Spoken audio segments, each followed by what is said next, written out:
பேர் Gokul, 8th standard படிக்கிறேன். எங்கள் ஊர் குடியாத்தம். நான் இந்த மாதிரி நேற்று ஒரு ஃபோன் வந்துச்சு, அதுக்காக நானும் எடுத்து இந்த மாதிரி ஃப்ளைட்டில் வந்து ஒரு கிஃப்ட்டு வந்திருக்கு. எனக்கும் ஒரு ஆசையாக இருந்துச்சு.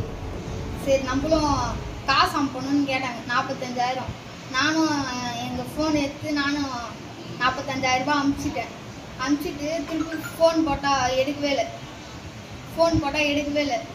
நான் தெரியாமல் நான் போய் பேங்க்கில் போய் நான் கேட்டேன். அது இப்போ எங்கள் மேலே எதுவும் பண்ண முடியாது, அவங்களே வந்து உங்களுக்கு அனுப்பிச்சாதான் வந்து அப்படின்னாங்க.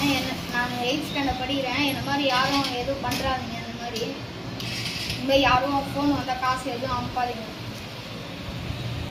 நான் டேக்ஸில் கம்ப்ளைண்ட் கொடுக்கலான்னு இருந்தேன். எனக்கு போலீஸ் தான் வந்து ஹெல்ப் பண்ணாங்க.